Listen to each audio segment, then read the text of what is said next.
Bonjour à tous, Anita, designer de la marque Moanita Création. Je viens avec vous aujourd'hui pour vous faire une petite vidéo et vous montrer les coulisses de mon studio design, mais surtout les coulisses de ma dernière création, le sac Désert d'amour.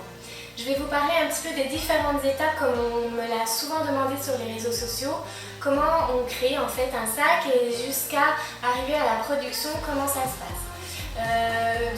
On commence un petit peu d'une feuille blanche. Bien sûr, dans ma tête, j'avais l'idée de créer un sac bohème à franges puisque ça correspond à l'univers de ma marque et bien sûr à mes envies de créer une bourse bohème qui correspond à toutes les femmes et qui reste un classique. Donc j'ai cette idée en tête, après il faut la réfléchir, la penser pour pouvoir la proposer et designer le prototype. Donc à partir de ce moment-là, en fait, je vais faire pas mal de recherches, pas mal de veilles, de tendances et d'inspiration. Va arriver l'étape de dessin qu'on retrouve juste ici. Je vous ai mis plusieurs étapes derrière moi. Donc cette étape de dessin du sac, elle va me permettre ensuite de parler avec les ateliers et de pouvoir expliquer clairement ce que je veux. Donc dans cette étape de dessin, je définis bien les différentes catégories et où je veux que chaque chose arrive. Voilà.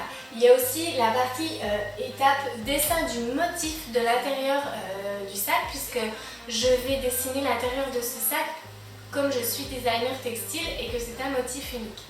Donc toute cette partie-là est la partie qui se passe dans mon atelier ici en France et qui va vraiment me permettre ensuite d'aller vers mes différents fournisseurs. Donc ensuite je travaille avec un atelier en Italie pour créer mon prototype.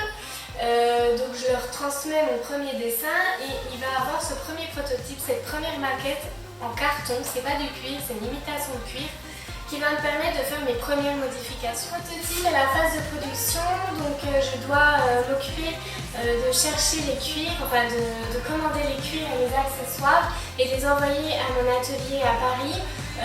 Voilà. Il y a une petite modification également entre le prototype et le sac final, puisqu'à force de l'utiliser, je me suis rendu compte que le prototype bougeait, était trop souple.